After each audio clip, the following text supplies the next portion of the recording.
ರಣಧೀರ ಸುದ್ದಿವಾಹಿನಿಗೆ ಸ್ವಾಗತ. ಧರ್ಮಸ್ಥಳ ಸೌಜನ್ಯ ಪ್ರಕರಣಕ್ಕೆ ಸಂಬಂಧಿಸಿದಂತೆ ಸಾಮಾಜಿಕ ಜಾಲತಾಣದಲ್ಲಿ ಎಮ್ಮೆಯ ಕಂಡೆಗೆ ಎಂಬ ಹೆಸರಿನ ಯೂಟ್ಯೂಬರ್ ಅತ್ಯದ್ಭುತವಾಗಿ ಸವಿಸ್ತಾರವಾಗಿ ವಿವರಣೆ ಕೊಡುವುದರ ಜೊತೆಗೆ ಧರ್ಮಸ್ಥಳದಲ್ಲಿ ಈ ಹಿಂದೆ ನಡೆದ ಇನ್ನು ಅನೇಕ ಅತ್ಯಾಚಾರ ಹಾಗೂ ಕೊಲೆಗಳ ವಿಚಾರವಾಗಿ ಸವಿಸ್ತಾರವಾಗಿ ವಿವರಣೆ ನೀಡಿದ್ದಾರೆ. ಅದು ಸತ್ಯವೋ ಹೌದು ಎನ್ನಬಹುದಾಗಿದೆ. ಬಡವರು ಹಾಗೂ ಸಾಮಾನ್ಯ ಜನ ಏನಾದರೂ ತಪ್ಪು ಮಾಡಿದ್ರೆ ಅಧಿಕಾರಿಗಳು ಸುಮ್ಮನೆ ಬಿಡುವರೇ ಇಲ್ಲವಲ್ಲ. ನ್ಯಾಯಾಂಗ ಮತ್ತು ಕಾನೂನಿನ ಮೇಲೆ ನಂಬಿಕೆ, ಪೊಲೀಸ್ ಇಲಾಖೆ ಮೇಲೆ ನಂಬಿಕೆ ಹೇಗೆ ತಾನೇ ಜನಸಾಮಾನ್ಯರಲ್ಲಿ ಬರಲು ಸಾಧ್ಯ? ಕಾನೂನು ಇನ್ನು ಮುಂದಾದರೂ ಅಪರಾಧಿಗಳನ್ನು ಬಂಧಿಸುವ ತಾಕತ್ತು ತೋರಿಸುತ್ತಾಳೆ ಎಂಬುದನ್ನು ಕಾದು ನೋಡಬೇಕಾಗಿದೆ. ಹುಡುಕಾಟ ಪ್ರಾರಂಭಿಸಿದ್ದು ವಿತಿನ್ 2 ಅವರ್ಸ್ ಒಳಗಡೆನೆ ಸೌಜನ್ಯ ಸಿಗ್ತಾಳೆ. ಆದ್ರೆ ಶವ ಆಗಿ ಅವಳ ಕೈಗಳನ್ನ ಅವಳದೇ ದುಪಟ್ಟ ಅಂಡ್ ID ಕಾರ್ಡ್ ಇಂದ ಮರಕ್ಕೆ ಕಟ್ಟಿರ್ತಾರೆ. And most brutal part is ಅವಳ ಯೋನಿ, ಅವಳ ಏನಿತ್ತ ಅದ್ರ ಒಳಗಡೆ 6 ಇಂಚ್ ಮಣ್ಣು ತುಂಬಿರ್ತಾರೆ. ಓ ಬಿಡಪ್ಪ, ನಮ್ ಪೊಲೀಸ್ ಅವ್ರಿಗೆ ತಮ್ಮ ಡ್ಯೂಟಿ ಮೇಲೆ ಎಷ್ಟೊಂದು ನಿಷ್ಠೆ ಇದೆ, ಒಂದೇ ದಿನದಲ್ಲಿ ಆರೋಪಿನ ಹಿಡಿದ್ ಬಿಟ್ರಲ್ಲ ಅಂತ ಪೊಲೀಸ್ ಅವ್ರ ಮೇಲೆ ಫುಲ್ ಒಂಥರ ಹೊಗಳ್ತಾ ಇರ್ತಾರೆ. ಆದ್ರೆ ಪಾಪ ಜನರಿಗೆ ಎಲ್ಲಿ ಗೊತ್ತಿತ್ತು ಈ ಕೇಸ್ ನ ರಿಯಲ್ ಆರೋಪಿ ಬೇರೆ ಯಾರೋ ಇದಾರೆ, ಪೊಲೀಸ್ ಅವರೇ ಈ ಕೇಸ್ ನ ಮಿಸ್ಲೀಡ್ ಮಾಡೋದಕ್ಕೆ ಸುಮ್ನೆ ಸಂತೋಷ್ನ ಅರೆಸ್ಟ್ ಮಾಡಿದ್ದಾರೆ ಅಂತ. ಪೊಲೀಸ್ ಅವರು ಈ ಕೇಸ್ ಅಲ್ಲಿ ಕರಪ್ಟ್ ಆಗಿದ್ದಾರೆ, ಪೊಲೀಸ್ ಅವರೇ ಸತ್ಯ ಮುಚ್ಚಿಡ್ಲಿಕ್ಕೆ ಟ್ರೈ ಮಾಡ್ತಿದ್ದಾರೆ. ಹಾಗಾಗಿ ಈ ಕೇಸ್ ನ ಇನ್ಮುಂದೆ ಪೊಲೀಸ್ ಅವರಲ್ಲದೆ CBI ಅವರು ಇನ್ವೆಸ್ಟಿಗೇಷನ್ ಮಾಡಬೇಕು, ಈ ಕೇಸ್ ನ CBI ಒಪ್ಸಿ ಅಂತ ಅಗೇನ್ ಪ್ರೊಟೆಸ್ಟ್ ಗಳು ಸ್ಟಾರ್ಟ್ ಆಗ್ತವೆ. ಸೌಜನ್ಯ ಕೇಸ್ ಒಂದೇ ಅಲ್ಲ, ನಾರಾಯಣ ಹಾಗೂ ಯಮುನಾ ಕೇಸಲ್ಲೂ, ವೇದವಲ್ಲಿ ಕೇಸಲ್ಲೂ, ಆ ಬ್ಯಾಂಕ್ ಮ್ಯಾನೇಜರ್ ನ ಕೇಸಲ್ಲೂ ಹಾಗೂ ಪದ್ಮಲತಾ ಕೇಸಲ್ಲೂ ಸೀದಾ ಡೈರೆಕ್ಟ್ ಡೌಟ್ ಬರೋದೆ ಊರಿನ ಗೌಡ್ರ ಮೇಲೆ. ಸೌಜನ್ಯ ಕೇಸ್ ಬಿಟ್ಟು ಆ ಇನ್ನೊಂದು ಕೇಸ್ ಯಾವುದು, ಅದಕ್ಕೂ ಸಂತೋಷ್ಗೂ ಏನ್ ಸಂಬಂಧ, ಅದ್ರಲ್ಲಿ ಯಾಕೆ ಸಂತೋಷ್ನ ಪೊಲೀಸ್ ಅವರು ಫಿಟ್ ಮಾಡಿದ್ರು ಅಂತ ಪ್ರತಿಯೊಂದು ಹೇಳ್ತೀನಿ.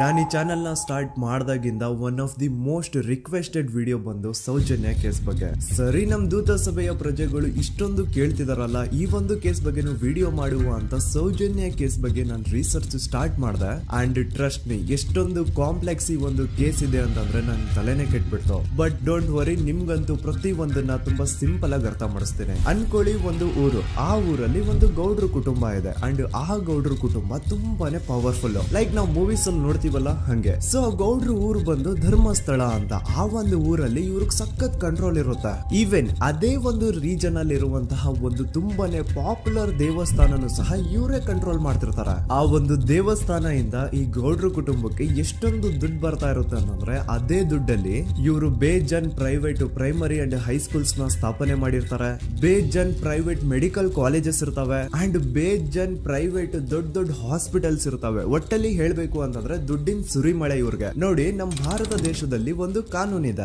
ದ ರಿಲಿಜಿಯಸ್ ಎಂಡೋಮೆಂಟ್ ಆಕ್ಟ್ 1863 ಅಂತ. ಬೇಸಿಕಲಿ ಈ ಒಂದು ಕಾನೂನು ಏನ್ ಹೇಳುತ್ತೆ ಅಂತಂದ್ರೆ, ಭಾರತದಲ್ಲಿ ಯಾವ್ದೆಲ್ಲ ಹಿಂದೂ ಟೆಂಪಲ್ಸ್ ಇದಾವೋ ಅವೆಲ್ಲ ಗವರ್ಮೆಂಟ್ ಪ್ರಾಪರ್ಟಿ. ಆ ಹಿಂದೂ ಟೆಂಪಲ್ಸ್ ನ ಮ್ಯಾನೇಜ್ಮೆಂಟ್ ಎಲ್ಲ ಗವರ್ಮೆಂಟ್ ಕೈಗೆ ಹೋಗಿ ಗವರ್ಮೆಂಟ್ ಡಿಸೈಡ್ ಮಾಡುತ್ತೆ ಆ ಮ್ಯಾನೇಜ್ಮೆಂಟ್ ಅಲ್ಲಿ ಯಾರ್ ಕೆಲ್ಸಕ್ಕೆ ಇರಬೇಕು, ಯಾರ್ ಕೆಲ್ಸಕ್ಕೆ ಇರಬಾರ್ದು, ಅಂಡ್ ಆ ಟೆಂಪಲ್ ಇಂದ ಬರ್ತಿರುವಂತಹ ಡೊನೇಷನ್ ಅಮೌಂಟ್ ನ ಏನ್ ಮಾಡಬೇಕು ಅಂತ. ಸೊ ಈ ಒಂದು ಕಾನೂನಿನ ಪ್ರಕಾರ ಗವರ್ಮೆಂಟ್ ಇಂಡಿಯಾದಲ್ಲಿರುವಂತಹ ಆಲ್ಮೋಸ್ಟ್ ಎಲ್ಲಾ ಹಿಂದೂ ಟೆಂಪಲ್ಸ್ ನ ತನ್ನ ಕಂಟ್ರೋಲ್ ಅಲ್ಲಿ ತಗೋತಾ ಇರ್ಬೇಕಾದ್ರೆ ಗವರ್ಮೆಂಟ್ ಅಫಿಷಿಯಲ್ಸ್ ಧರ್ಮಸ್ಥಳ ಶ್ರೀ ಮಂಜುನಾಥ ದೇವಸ್ಥಾನಕ್ಕೂ ರೀಚ್ ಔಟ್ ಮಾಡ್ತಾರೆ. ಅಂಡ್ ಆಗ ಇಷ್ಟು ದಿನ ಟೆಂಪಲ್ ನ ಕಂಟ್ರೋಲ್ ಮಾಡ್ತಿದ್ದಂತಹ ಆ ಗೌಡ್ರ ಕುಟುಂಬ ಏನ್ ಹೇಳುತ್ತೆ ಗೊತ್ತಾ, ಇಲ್ಲ ಇದು ಹಿಂದೂ ಟೆಂಪಲ್ ಅಲ್ಲ, ಇದು ಜೈನ್ ಫ್ಯಾಮಿಲಿಗೆ ಬಿಲಾಂಗ್ ಮಾಡುವಂತಹ ಒಂದು ಪ್ರೈವೇಟ್ ಟೆಂಪಲ್ ಅಂತ ಹೇಳ್ತಾರೆ. ನಾನು ಇಷ್ಟು ದಿನ ಧರ್ಮಸ್ಥಳ ಶ್ರೀ ಮಂಜುನಾಥ ದೇವಸ್ಥಾನ ಒಂದು ಹಿಂದೂ ಟೆಂಪಲ್ ಅಂತ ಅನ್ಕೊಂಡಿದ್ದೆ. ಆದ್ರೆ ಈಗಷ್ಟೇ ನನಗೂ ಗೊತ್ತಾಗಿದ್ದು ಇದು ಹಿಂದೂ ಟೆಂಪಲ್ ಅಲ್ಲ, ಇದು ಒಂದು ಜೈನ್ ಫ್ಯಾಮಿಲಿಗೆ ಬಿಲಾಂಗ್ ಮಾಡುವಂತಹ ಪ್ರೈವೇಟ್ ಜೈನ್ ಟೆಂಪಲ್ ಅಂತ. ಸೊ ಹೀಗಾಗಿ ಗವರ್ಮೆಂಟ್ ಅಫಿಷಿಯಲ್ಸ್ ಏನೂ ಮಾಡಕ್ಕಾಗದೆ ಇವತ್ತಿನವರೆಗೂ ಈ ಒಂದು ಧರ್ಮಸ್ಥಳ ಶ್ರೀ ಮಂಜುನಾಥ ದೇವಸ್ಥಾನನ ಒಂದು ಪ್ರೈವೇಟ್ ಟ್ರಸ್ಟ್ ನಡೆಸ್ಕೊಂಡು ಹೋಗ್ತಿದೆ. ಅಂಡ್ ಆ ಪ್ರೈವೇಟ್ ಟ್ರಸ್ಟ್ ನ ಓನರ್ ಯಾರು, ಅದೇ ಗೌಡ್ರ ಕುಟುಂಬ. ನೋಡಿ, ನಾನು ಈ ವಿಡಿಯೋದಲ್ಲಿ ಯಾರ್ದು ರಿಯಲ್ ನೇಮ್ಸ್ ನ ಬಳಸ್ತಿಲ್ಲ. ಪ್ರೀವಿಯಸ್ಲಿ ಬೇರೆ ಯೂಟ್ಯೂಬರ್ಸ್ ತಮ್ಮ ವಿಡಿಯೋಸ್ ಅಲ್ಲಿ ರಿಯಲ್ ನೇಮ್ಸ್ ನ ಬಳಸಿದ್ದಾರೆ ಅನ್ನೋ ಒಂದೇ ಒಂದು ಕಾರಣಕ್ಕೆ ಅವ್ರ ವಿಡಿಯೋಸ್ ನ ಡಿಲೀಟ್ ಮಾಡಿಸಿದ್ದಾರೆ. ಸೊ ಅವ್ರ ಜೊತೆ ಆಗಿದ್ದು ನನ್ ಜೊತೆ ಆಗೋದ್ ಬೇಡ, ಸತ್ಯ ಮುಚ್ಚ ಹೋಗೋದು ನನ್ಗಿಷ್ಟ ಇಲ್ಲ. ಹಾಗಾಗಿ ನಾನಿಲ್ಲಿ ರಿಯಲ್ ನೇಮ್ಸ್ ನ ಬಳಸ್ತಿಲ್ಲ. ಆದ್ರೆ ನಾನು ಯಾರನ್ನ ಪಾಯಿಂಟ್ ಔಟ್ ಮಾಡಿ ಹೇಳ್ತಿದ್ದೀನಿ ಅನ್ನೋದು ಮಾತ್ರ ನಿಮಗೆ ತುಂಬಾ ಕ್ಲಿಯರ್ಲಿ ಅರ್ಥ ಆಗುತ್ತೆ. Don't worry.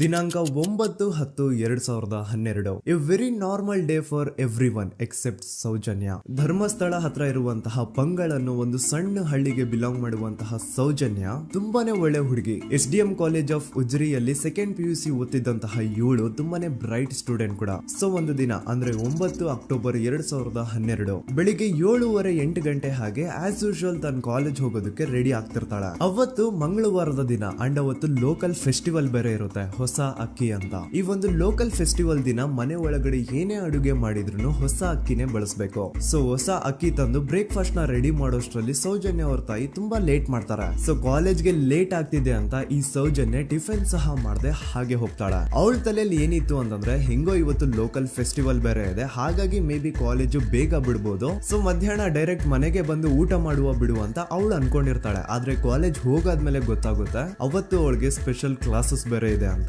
ಸೌಜನ್ಯ ಬ್ರೇಕ್ಫಾಸ್ಟ್ ಕೂಡ ಮಾಡಿರಲ್ಲ ಅಂಡ್ ಲಂಚ್ ಬಾಕ್ಸ್ ಕೂಡ ತಂದಿರಲ್ಲ. ಹಾಗಾಗಿ ಲಂಚ್ ಟೈಮ್ ಅಲ್ಲಿ ಸೌಜನ್ಯನ ಒಬ್ಳು ಫ್ರೆಂಡ್ ಜಾನ್ವಿ ತಾನ್ ತಂದಿರುವಂತಹ ಲಂಚ್ ಬಾಕ್ಸ್ ಅಲ್ಲಿ ಒಂದಿಷ್ಟು ಲಂಚ್ ನ ಆಫರ್ ಮಾಡ್ತಾಳೆ. ಆದ್ರೆ ಸೌಜನ್ಯ ಪರವಾಗಿಲ್ಲ ನೀನ್ ತಿನ್ನು, ನಾನ್ ಮನೆಗೆ ಹೋಗ್ಬಿಟ್ಟು ಊಟ ಮಾಡ್ಕೊಂತೀನಿ ಅಂತ ಹೇಳ್ತಾಳೆ. ಸುಮಾರು ಮಧ್ಯಾಹ್ನದ 3:45ಕ್ಕೆ ಕಾಲೇಜ್ ಬಿಡುತ್ತೆ. ಸೌಜನ್ಯ ಕಾಲೇಜ್ ಇಂದ ಬಸ್ ಅಲ್ಲಿ ಬಂದು ನೇತ್ರಾವತಿ ಬಸ್ ಸ್ಟಾಪ್ ಹತ್ರ ಇಳ್ಕೋತಾಳೆ. ಅವಳ ಜೊತೆ ಅವಳ ಕ್ಲಾಸ್ ಮೇಟ್ಸ್ ಅಂಡ್ ಫ್ರೆಂಡ್ಸ್ ಎಲ್ಲ ಇರ್ತಾರೆ. ಸೊ ಅವ್ರಿಗೆಲ್ಲ ಬಾಯ್ ಹೇಳ್ಬಿಟ್ಟು ಸೌಜನ್ಯ ತನ್ನ ಮನೆ ಕಡೆಗೆ ಹೊರಡ್ತಾಳೆ. ನೇತ್ರಾವತಿ ಬಸ್ ಸ್ಟಾಪ್ ಇಂದ ಸೌಜನ್ಯ ಮನೆಗೆ 20 ಮಿನಿಟ್ಸ್ ನ ವಾಕ್ ಇರುತ್ತೆ. ಮ್ಯಾಕ್ಸ್ ಟು ಮ್ಯಾಕ್ಸ್ 30 ಮಿನಿಟ್ ಹಿಡಿಬಹುದು. ಸೊ ಸೌಜನ್ಯ ನಡ್ಕೊಂಡು ಮನೆ ಕಡೆಗೆ ಹೋಗ್ತಾ ಇರ್ತಾಳೆ. ಒಂದ್ ಸ್ವಲ್ಪ ದೂರದಲ್ಲಿ ಪ್ರಕೃತಿ ಹಾಸ್ಪಿಟಲ್ ಅಂತ ಒಂದಿರುತ್ತೆ. ಅಲ್ಲಿನ ಸೆಕ್ಯೂರಿಟಿ ಗಾರ್ಡ್ ಸೌಜನ್ಯ ನಡ್ಕೊಂಡು ಹೋಗ್ತಾ ಇರೋದನ್ನ ನೋಡ್ತಾನೆ ಕೂಡ.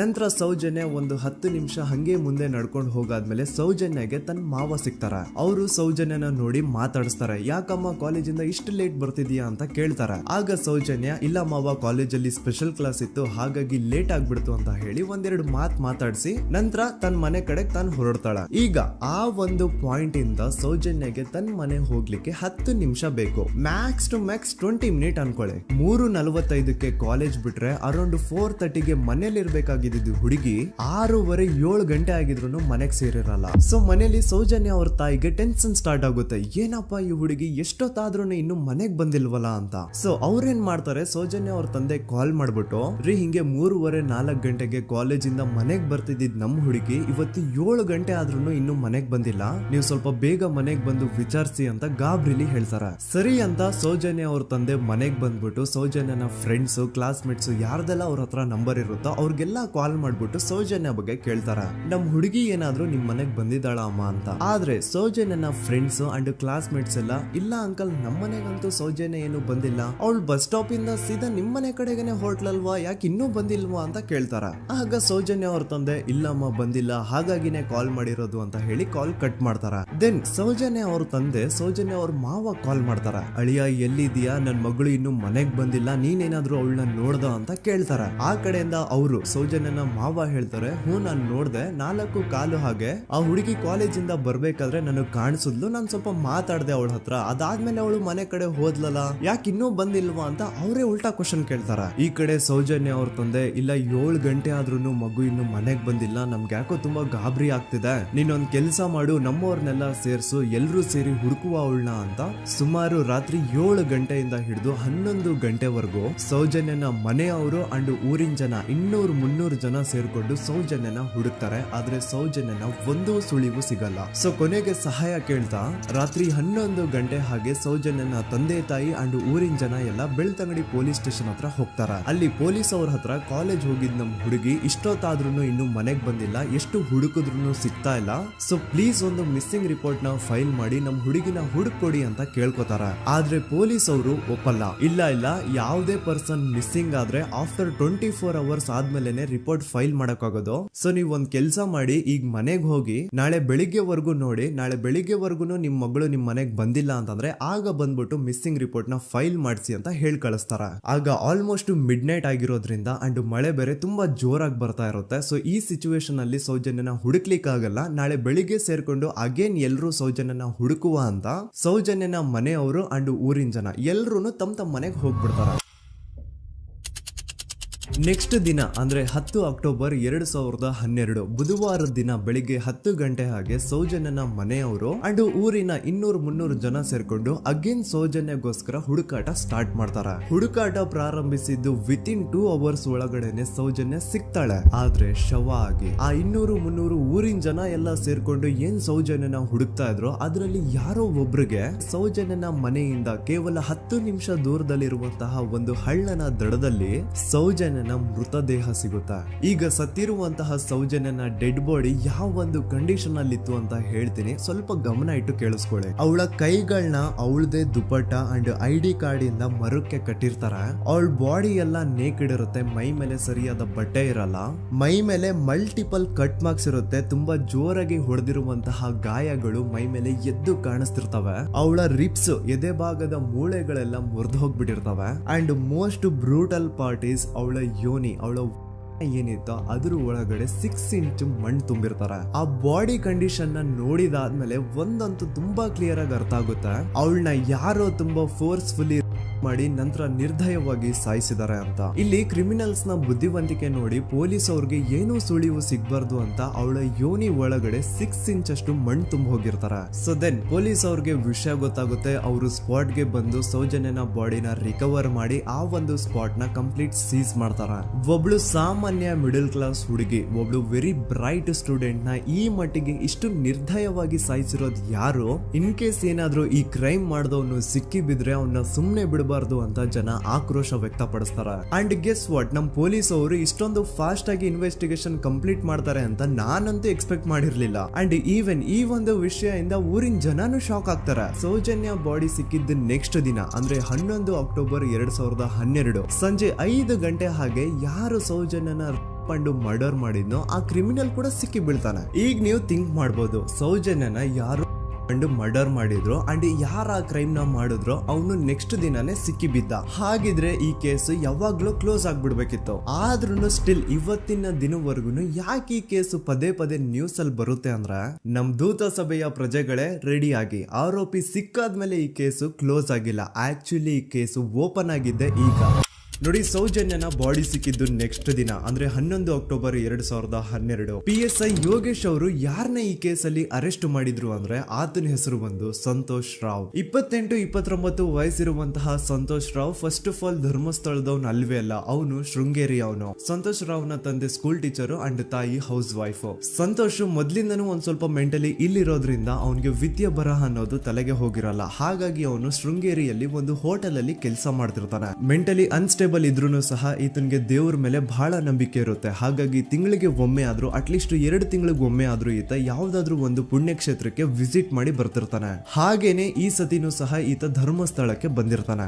ಇವನು ಧರ್ಮಸ್ಥಳಕ್ಕೆ ಬಂದಿದ್ದು ದಿನಾಂಕ 9 ಅಕ್ಟೋಬರ್ 2012. ಈ ದಿನಾಂಕನ ಸ್ವಲ್ಪ ನೋಟ್ ಮಾಡಿ ಇಟ್ಕೊಳ್ಳಿ, ಯಾಕಂತಂದ್ರೆ ಮುಂದೆ ಈ ಕೇಸಲ್ಲಿ ಇದೇ ಮೇಜರ್ ಟರ್ನಿಂಗ್ ಪಾಯಿಂಟ್. ಸೊ ಸೌಜನ್ಯನ ಡೆತ್ ಆಗಿಂತ ಒಂದು ದಿನ ಹಿಂದೆ ಧರ್ಮಸ್ಥಳಕ್ಕೆ ಬಂದಿರುವಂತಹ ಸಂತೋಷ್ ರಾವ್ಗೆ ಎಲ್ಲೂ ಉಳ್ಕೊಳ್ಳಿಕ್ಕೆ ಹೋಟೆಲ್ ಅಲ್ಲಿ ಅಥವಾ ಲಾಡ್ಜ್ ಅಲ್ಲಿ ರೂಮ್ ಸಿಗಲ್ಲ. ರೀಸನ್ ಇಷ್ಟೇ, ಸಂತೋಷ್ ರಾವ್ ನೋಡ್ಲಿಕ್ಕೆ ಸ್ವಲ್ಪ ಮೆಂಟಲಿ ಅನ್ಸ್ಟೇಬಲ್ ಪರ್ಸನ್ ತರ ಇರ್ತಾನೆ. ಅವನ ಅವತಾರ, ಅವನ ವೇಷಭೂಷಣ ಅಷ್ಟು ಸರಿ ಇರಲ್ಲ. ಹಾಗಾಗಿ ಇವನ್ಗೆ ಯಾವುದೇ ಒಂದು ಹೋಟೆಲ್ ಅಲ್ಲಿ ಅಥವಾ ಲಾಡ್ಜ್ ಅಲ್ಲಿ ಎಲ್ಲಿನೂ ರೂಮ್ ಸಿಗಲ್ಲ. ಸೊ ಉಳ್ಕೊಳ್ಳೋಕೆ ಜಾಗ ಸಿಗದೆ ಇವನೇನ್ ಮಾಡ್ತಾನೆ, ಅಲ್ಲೇ ಹತ್ರದಲ್ಲಿರುವಂತಹ ಬಾಹುಬಲಿ ಬೆಟ್ಟಕ್ಕೆ ಹೋಗಿ ಅಲ್ಲಿರುವಂತಹ ಬಾಹುಬಲಿ ಸ್ಟ್ಯಾಚು ಹತ್ರನೇ ಆಶ್ರಯ ತಗೊಳ್ತಾನೆ. ಅಂಡ್ 1-2 ದಿನ ಅವನು ಅಲ್ಲೇ ಉಳ್ಕೋತಾನೆ ಕೂಡ. ಡೇ ಟೈಮ್ ಅಲ್ಲಿ ಧರ್ಮಸ್ಥಳಕ್ಕೆ ಬಂದು ಧರ್ಮಸ್ಥಳ ಶ್ರೀ ಮಂಜುನಾಥ ದೇವಸ್ಥಾನದಲ್ಲಿದ್ದು ಅಲ್ಲೇ ಪ್ರಸಾದ ಊಟ ಎಲ್ಲ ಮಾಡಿ ನಂತರ ನೈಟ್ ಆಗ್ತಿದ್ದಂಗೆ ಬಾಹುಬಲಿ ಬೆಟ್ಟಕ್ಕೆ ಹೋಗಿ ಆ ಸ್ಟ್ಯಾಚು ಹತ್ರನೇ ಮಲ್ಕೊಳ್ತಿರ್ತಾನೆ. ಸೊ ಒಂದು ದಿನ ಅಂದ್ರೆ 11 ಅಕ್ಟೋಬರ್ 2012 ಸಂಜೆ 5 ಗಂಟೆ ಹಾಗೆ ಈ ಸಂತೋಷ್ ರಾವ್ ತನ್ನ ಪಾಡಿಗೆ ತಾನು ಆ ಬೆಟ್ಟದ ಮೇಲೆ ಕೂತ್ಕೊಂಡು ಸೀನರೀಸ್ ನ ಎಂಜಾಯ್ ಮಾಡ್ತಾ ಇರಬೇಕಾದ್ರೆ ಯಾರೋ ಅದೇ ಊರಿನ 5 ಜನ ಕಿಡಿಗೇಡಿಗಳು ಬಂದು ಇವನ್ ಹತ್ರ ಜಗಳ ತೆಗಿತಾರ. ಈ 5 ಜನ ಯಾರು ಅಂತ ನಂತರ ಹೇಳ್ತೇನೆ. ಸೊ ಈ 5 ಜನ ಕಿಡಿಗೇಡಿಗಳು ಸಂತೋಷ್ ರಾವ್ ಹತ್ರ ಜಗಳ ತೆಗೆದು ಅವನ್ನ ಅವಾಚ್ಯ ಶಬ್ದಗಳಿಂದ ಬೈದು ಅವನ್ನ ಹೊಡೆದು, ಅಷ್ಟೇ ಸಾಲದೆ ಆ 5 ಜನ ಸಂತೋಷ್ ರಾವ್ನ ಪೊಲೀಸ್ ಸ್ಟೇಷನ್ಗೆ ಎಳ್ಕೊಂಡ್ ಬಂದು ಇವನು ನಾವು ಬಾಹುಬಲಿ ಬೆಟ್ಟಕ್ಕೆ ಅಂತ ಹೋಗಿದ್ರೆ ಅಲ್ಲಿ ನಮ್ಮ ಮೇಲೆ ಅಟ್ಯಾಕ್ ಮಾಡ್ದ, ಇವ್ನು ನೋಡ್ಲಿಕ್ಕೂ ಸಹ ಒಳ್ಳೆ ಸೈಕೋ ಕಿಲ್ಲರ್ ಇದ್ದಂಗಿದ್ದಾನೆ, ನಮ್ಗೆ ಯಾಕೋ ನಿನ್ನೆ ನಮ್ಮೂರಲ್ಲಿ ನಡೆದಿರುವಂತಹ ಘಟನೆ ಆ ಸೌಜನ್ಯನ ರೇಪ್ ಅಂಡ್ ಮರ್ಡರ್ ಇವನೇ ಮಾಡಿದಾನೆ ಅಂತ ಡೌಟ್ ಬರ್ತಿದೆ ಅಂತ ಆ 5 ಜನ ಕಿಡಿಗೇಡಿಗಳು ಸಂತೋಷ್ ರಾವ್ನ ಪೊಲೀಸ್ ಅವ್ರ ಹತ್ರ ಹಾಕೊಡ್ತಾರ. ಅಂಡ್ ಪೊಲೀಸ್ ಅವರು ಕೂಡ ಎಂತವ್ರು ನೋಡಿ ಯಾರೋ 5 ಜನ ಕಿಡಿಗೇಡಿಗಳು ಬಂದು ಇವನೇ ಕೊಲೆ ಮಾಡಿದಾನೆ ಅಂತ ಹೇಳಿದ ತಕ್ಷಣ ಹಿಂದೆ ಮುಂದೆ ಕ್ರಾಸ್ ಚೆಕ್ ಮಾಡದೆ ಸಂತೋಷ್ ರಾವ್ನ ಅರೆಸ್ಟ್ ಮಾಡಿ ಸೌಜನ್ಯ ಕೇಸ್ನ ಆರೋಪಿ ಸಿಕ್ಕಿದಾನೆ ಅಂತ ಎಲ್ಲಾ ಕಡೆ ಘೋಷಣೆ ಮಾಡ್ಬಿಡ್ತಾರ. ಜನರಿಗೆ ಈ ಕಡೆ ಒಂಥರ ನೆಮ್ಮದಿ, ಓ ಬಿಡಪ್ಪ ನಮ್ ಪೊಲೀಸ್ ಅವ್ರಿಗೆ ತಮ್ಮ ಡ್ಯೂಟಿ ಮೇಲೆ ಎಷ್ಟೊಂದು ನಿಷ್ಠೆ ಇದೆ, ಒಂದೇ ದಿನದಲ್ಲಿ ಆರೋಪಿನ ಹಿಡಿದ್ಬಿಟ್ರಲ್ಲ ಅಂತ ಪೊಲೀಸ್ ಅವ್ರ ಮೇಲೆ ಫುಲ್ ಒಂಥರ ಹೊಗಳ್ತಾ ಇರ್ತಾರೆ. ಆದ್ರೆ ಪಾಪ ಜನರಿಗೆ ಎಲ್ಲಿ ಗೊತ್ತಿತ್ತು ಈ ಕೇಸ್ನ ರಿಯಲ್ ಆರೋಪಿ ಬೇರೆ ಯಾರೋ ಇದಾರೆ, ಪೊಲೀಸ್ ಅವರೇ ಈ ಕೇಸ್ನ ಮಿಸ್ಲೀಡ್ ಮಾಡೋದಕ್ಕೆ ಸುಮ್ನೆ ಸಂತೋಷ್ನ ಅರೆಸ್ಟ್ ಮಾಡಿದ್ದಾರೆ ಅಂತ. ಸೊ ಸಂತೋಷ್ ರಾವ್ ಒಂದು ಹುಡುಗಿಯ ರೇಪ್ ಅಂಡ್ ಮರ್ಡರ್ ಕೇಸ್ ಅಲ್ಲಿ ಅರೆಸ್ಟ್ ಆಗಿದ್ದಾನೆ ಅನ್ನೋ ವಿಷಯ ಸಂತೋಷ್ನ ತಾಯಿಗೆ ಗೊತ್ತಾದಾಗ ಅವ್ರ ಪಾಪ ನೋವಲ್ಲಿ ಕುರ್ಗಿ ಸಾಯ್ತಾರ. ಅಂಡ್ ಇನ್ನು ಅವ್ರ ತಂದೆ ಒಂದು ಕಡೆ ಪಾಪ ಹೆಂಡತಿನ ಕಳ್ಕೊಂಡಿರುವಂತಹ ನೋವು, ಇನ್ನೊಂದು ಕಡೆ ಮಗ ನೋಡಿದ್ರೆ ಯಾವ್ದೋ ಫಾಲ್ಸ್ ಕೇಸ್ ಅಲ್ಲಿ ಅರೆಸ್ಟ್ ಆಗಿದ್ದಾನೆ. ಈ ಕಡೆ ಕೇಸ್ ನ ಇನ್ವೆಸ್ಟಿಗೇಷನ್ ನಡೀತಾ ಇದೆ. ಅಂಡ್ ಇಲ್ಲಿ ನಾನು PSI ಯೋಗೇಶ್ ಅವ್ರ ಬಗ್ಗೆ ಅಂತೂ ಮೆನ್ಷನ್ ಮಾಡ್ಲೇಬೇಕು. ಈ ಪೊಲೀಸ್ ಆಫೀಸರು ಗೊತ್ತಿದ್ದು ಈ ತಪ್ಪನ ಮಾಡಿದ್ರು ಅಥವಾ ಗೊತ್ತಿಲ್ದೇನೆ ಈ ತಪ್ಪನ ಮಾಡಿದ್ರು ನನ್ಗಂತೂ ಗೊತ್ತಿಲ್ಲ. ಸೊ ಇವ್ರು ಏನ್ ಮಾಡ್ತಾರೆ ಅಂತಂದ್ರೆ ಸೌಜನ್ಯನ ಬಾಡಿನ ಪೋಸ್ಟ್ ಮಾರ್ಟಮ್ಗೆ ಕಳಿಸಿದಾಗ ಡಾಕ್ಟರ್ಸ್ ಹಂಗೋ ಹಿಂಗೋ ಮಾಡಿ ಇಂದ ಕೆಲವೊಂದು ಸ್ಪರ್ಮ್ ನ ಸ್ಯಾಂಪಲ್ಸ್ ಕಲೆಕ್ಟ್ ಮಾಡ್ತಾರೆ. ಅದನ್ನ ಅವರು PSI ಯೋಗೇಶ್ಗೆ ಕೊಟ್ಟು ಇದನ್ನ ವಿತಿನ್ 72 ಅವರ್ಸ್ ಒಳಗಡೆ ಇನ್ನೊಂದು ಲ್ಯಾಬ್ ಗೆ ಸಬ್ಮಿಟ್ ಮಾಡಿ ಅಂತ ತುಂಬಾ ಕ್ಲಿಯರ್ ಆಗಿ ಹೇಳ್ತಾರೆ. ಆದ್ರೆ PSI ಯೋಗೇಶ್ ಆ ಸ್ಪರ್ಮ್ ಸ್ಯಾಂಪಲ್ಸ್ ನ ವಿತಿನ್ 72 ಅವರ್ಸ್ ಒಳಗಡೆ ಲ್ಯಾಬ್ ಕಳ್ಸೋದಿರ್ಲಿ, ಅದನ್ನ 12 ದಿನ ಆದ್ಮೇಲೆ ಲ್ಯಾಬ್ ಕಳಿಸ್ತಾರೆ. ಅಷ್ಟೊತ್ತಿಗೆ ಆಲ್ರೆಡಿ ಆ ಸ್ಪರ್ಮ್ ಸ್ಯಾಂಪಲ್ಸ್ ಗೆಲ್ಲ ಫಂಗಸ್ ಹಿಡಿದು ಅದು ಅನ್ಫಿಟ್ ಫಾರ್ ಟೆಸ್ಟಿಂಗ್ ಅಂತ ಬರುತ್ತೆ. ಈಗ ನೀವೇ ಹೇಳಿ, ಎಂತ ಡಂಬೆಸ್ಟ್ ಪರ್ಸನ್ ಪೊಲೀಸ್ ಆಫೀಸರ್ ಆಗಿದ್ರು ಅವನ ಹತ್ರ ಒಂದು ಮರ್ಡರ್ ಕೇಸ್ ಬಂದಾಗ ಅವನ ಹತ್ರ ಇರೋ ಮೇನ್ ಸಾಕ್ಷಿನೇ, ಮೇನ್ ಎವಿಡೆನ್ಸ್ ಆ ಹುಡುಗಿಯ ಕಲೆಕ್ಟ್ ಆಗುವಂತಹ ಸ್ಪರ್ಮ್ ಸ್ಯಾಂಪಲ್ಸ್. ಸೊ ಅದನ್ನ ಮೊದಲು ಲ್ಯಾಬ್ ಕಳಿಸಿ ಅದನ್ನ ಐಡೆಂಟಿಫೈ ಮಾಡೋದು ಪೊಲೀಸ್ ಅವರ ಫಸ್ಟ್ ಡ್ಯೂಟಿ. ಆದ್ರೆ ಇಲ್ಲಿ PSI ಯೋಗೇಶ್ ಅವರು ಇದನ್ನೇ ಮರ್ತು ಹೋದ್ರು ಅಂತ ನೋಡಿ. ಯಾವುದೇ ಒಂದು ಕೇಸ್ ಅಲ್ಲಿ ಪೊಲೀಸ್ ಅವರು ಆದಷ್ಟು ಎವಿಡೆನ್ಸ್ ನ ಕಲೆಕ್ಟ್ ಮಾಡೋದಕ್ಕೆ ಟ್ರೈ ಮಾಡ್ತಾರೆ. ಆದ್ರೆ ಈ ಒಂದು ಕೇಸ್ ಅಲ್ಲಿ ಮಾತ್ರ ಪೊಲೀಸ್ ಅವರು ಎವಿಡೆನ್ಸ್ ನ ಕಲೆಕ್ಟ್ ಮಾಡೋ ಬದಲಾಗಿ ಎವಿಡೆನ್ಸ್ ನ ಡಿಸ್ಟ್ರಾಯ್ ಮಾಡೋದ್ರಲ್ಲಿ ಮುಂದೆ ಇದ್ರು. ಅಷ್ಟೇ ಅಲ್ಲದೆ ಈ ಪೊಲೀಸ್ ಆಫೀಸರ್ ಸೇರ್ಕೊಂಡು ಸಂತೋಷ್ ರಾವ್ಗೆ ಸೆಲ್ ಅಲ್ಲಿ ಎಂತ ಟಾರ್ಚರ್, ಎಂತ ಹಿಂಸೆ ಕೊಡ್ತಾರೆ ಅಂದ್ರೆ ನೆನ್ಸ್ಕೊಂಡ್ರೆ ಮೈ ಜುಮ್ ಅನ್ನುತ್ತ. ಹೊಡಿಯೋದು, ಕೆಟ್ಟದಾಗ ಬೈಯೋದು ಇದೆಲ್ಲ common. Most brutal parties Santosh ರಾವ್ನ ಪ್ಯಾಂಟ್ ಬಿಚ್ಚಿ ಅವನ ಪ್ರೈವೇಟ್ ಪಾರ್ಟ್ ಮೇಲೆ ಬಿಸಿ ಕುದೀತಾ ಇರುವಂತಹ ನೀರ್ ಚಲ್ತಾರ. ಈ ಕ್ರೈಮ್ ನೀನೇ ಮಾಡಿದ್ಯಾ ಅಂತ ಒಪ್ಕೋ, ಇಲ್ಲ ಅಂತಂದ್ರೆ ನಿನ್ನ ಸೆಲ್ ಒಳಗಡೆನೆ ಸಾಯಿಸ್ಬಿಡ್ತೀವಿ, ನಿನ್ನ ತಂದೆ ತಾಯಿ ಎಲ್ರು ಸಾಯಿಸ್ಬಿಡ್ತೀವಿ ಅಂತ ಬ್ಲಾಕ್ ಮೇಲ್ ಮಾಡ್ತಾರ. ನೋಡಿ, ಸಂತೋಷ್ ರಾವ್ ಜಾಗದಲ್ಲಿ ನನ್ನಂತ ನಿಮ್ಮಂತ ನಾರ್ಮಲ್ ಪರ್ಸನ್ ಯಾರಾದ್ರೂ ಇದ್ದಿದ್ರೆ ಪೊಲೀಸ್ ಅವರು ಕೊಡ್ತಿರುವಂತಹ ಹಿಂಸೆನ ತಡ್ಕೊಳಕ್ಕಾಗದೆ ಆ ಕ್ರೈಮ್ ಮಾಡಿಲ್ಲ ಅಂದ್ರೂ ಮಾಡಿದೀನಿ ಅಂತ ಒಪ್ಕೊಬಿಡ್ತಾ ಇದ್ವಿ. ಆದ್ರೆ ಸಂತೋಷ್ ರಾವ್ ಮೆಂಟಲಿ ಇಲ್ಲಿರೋದೇ ಅವನ್ಗೆ ಅಡ್ವಾಂಟೇಜ್ ಆಗೋಯ್ತು. ಪೊಲೀಸ್ಗಳು ಸಂತೋಷ್ ರಾವ್ಗೆ ಎಷ್ಟೇ ಹೊಡೆದ್ರು, ಎಷ್ಟೇ ಬೈದ್ರು, ಎಷ್ಟೇ ಬ್ಲಾಕ್ ಮೇಲ್ ಮಾಡಿದ್ರು ಸಂತೋಷ್ ರಾವ್ ಬಾಯಲ್ಲಿ ನಾನ್ ಈ ಕ್ರೈಮ್ ನ ಮಾಡಿಲ್ಲ ಅಂತಾನೆ ಬರುತ್ತೆ ಹೊರತು ಆ ಕ್ರೈಮ್ ನ ಅವನು ಒಪ್ಕೊಳ್ಳೋದೇ ಇಲ್ಲ. ದೆನ್ ಕೋರ್ಟ್ ಟ್ರಯಲ್ಸ್ ಸ್ಟಾರ್ಟ್ ಆಗುತ್ತೆ. ಈ ಕ್ರೈಮ್ ನ ಸಂತೋಷೇ ಮಾಡಿದಾನೆ ಅಂತ ಸೌಜನ್ಯ ಕಡೆಯ ಲಾಯರ್ ವಾದ ಮಾಡ್ತಾನೆ. ಅದಕ್ಕೆ ಆಪೋಸಿಟ್ ಆಗಿ ಸಂತೋಷ್ ರಾವ್ ಕಡೆಯಿಂದ ಒಬ್ರು ಲಾಯರ್ ಇಲ್ಲ ಸಂತೋಷ್ ರಾವ್ ಈ ಕ್ರೈಮ್ ನ ಮಾಡ್ಲಿಕ್ಕೆ ಸಾಧ್ಯನೇ ಇಲ್ಲ ಅಂತ ವಾದ ಮಾಡ್ತಿರ್ತಾರೆ. ಅಂಡ್ ಕೋರ್ಟ್ ಇಂದ ಆಚೆಗಡೆ ಸಂತೋಷ್ ರಾವ್ ನ ಅಗೇನ್ಸ್ಟ್ ಸ್ಟೂಡೆಂಟ್ಸ್ ಪ್ರೊಟೆಸ್ಟ್ ನಡೆಯುತ್ತೆ, ಪಬ್ಲಿಕ್ ಪ್ರೊಟೆಸ್ಟ್ ನಡೆಯುತ್ತೆ. ಅರೆಸ್ಟ್ ಆಗಿರುವಂತಹ ಸಂತೋಷ್ ರಾವ್ಗೆ ಗಲ್ಲಿಗೇರಿಸ್ರಿ ಅಂತ ಅವ್ರು ಡಿಮ್ಯಾಂಡ್ ಮಾಡ್ತಿರ್ತಾರೆ. ಸೊ ಹೀಗೆ ಒಂದು 2-3 ವರ್ಷ ಕಳೆದು ಹೋಗುತ್ತೆ. ನಂತರ ಒಂದು ಕೋರ್ಟ್ ಟ್ರಯಲ್ ಅಲ್ಲಿ ಸಂತೋಷ್ ರಾವ್ ಪರವಾಗಿ ಹೋರಾಡ್ತಿದ್ದಂತಹ ಲಾಯರ್ ಯಾಕೆ ಈ ಕೇಸ್ ಅಲ್ಲಿ ಸಂತೋಷ್ ಆರೋಪಿ ಅಲ್ಲ ಅಂತ ಪ್ರೂವ್ ಮಾಡ್ಲಿಕ್ಕೆ ಕೆಲವೊಂದು ಪಾಯಿಂಟ್ಸ್ ನ ಮುಂದೆ ಇಡ್ತಾರೆ. ಅದೇನಂತಂದ್ರೆ ಮೊದಲನೇದಾಗಿ ಸಂತೋಷ್ ರಾವ್ ಈ ಕ್ರೈಮ್ ನ ಮಾಡಿದಾನೆ ಅಂತ ಒಬ್ರು ಒಂದು ಐ ವಿಟ್ನೆಸ್ ಇರಲ್ಲ. ಇನ್ನೊಂದೇನು ಅಂತಂದ್ರೆ ಯಾವೊಂದು ಕಂಡೀಷನ್ ಅಲ್ಲಿ, ಯಾವೊಂದು ಬ್ರೂಟಲ್ ಕಂಡೀಷನ್ ಅಲ್ಲಿ ಸೌಜನ್ಯನ ಬಾಡಿ ಸಿಕ್ಕಿತ್ತೋ ಅದನ್ನ ಗಮನದಲ್ಲಿಟ್ಕೊಂಡು ಸ್ವಲ್ಪ ಪ್ರಾಕ್ಟಿಕಲ್ ಆಗಿ ಥಿಂಕ್ ಮಾಡಿದ್ರೆ ಆ ಒಂದು ಭೀಕರ ಕ್ರೈಮ್ ನ ಒಬ್ನೇ ಮಾಡ್ಲಿಕ್ಕೆ ಸಾಧ್ಯನೇ ಇಲ್ಲ. ಇನ್ನೊಂದು ಪಾಯಿಂಟ್ ಏನು ಅಂತಂದ್ರೆ ಸೌಜನ್ಯನ ಇಂದ ಪೊಲೀಸ್ ಅವ್ರಿಗೆ ಯಾವುದೇ ಸ್ಪರ್ಮ್ ಸ್ಯಾಂಪಲ್ ಸಿಗ್ಬಾರ್ದು ಅಂತ 6 ಇಂಚು ಅಷ್ಟು ಮಣ್ಣು ಹಾಕಿರ್ತಾರ. ಸೊ ಈಗ ನೀವೇ ಹೇಳಿ, ಮೆಂಟಲಿ ಇಲ್ಲಿರುವಂತಹ ಪರ್ಸನ್ಗೆ ಇಷ್ಟೊಂದು ಬುದ್ಧಿವಂತಿಕೆ ಇರುತ್ತಾ ಅನ್ಕೊಳ್ಳಿ. ಅಷ್ಟೊಂದು ಬುದ್ಧಿವಂತಿಕೆ ಅವ್ನಿಗಿದ್ರೂನು ಆ ಕ್ರೈಮ್ ಮಾಡಾದ್ಮೇಲೆ ಅವನ ಆ ಊರಿಂದ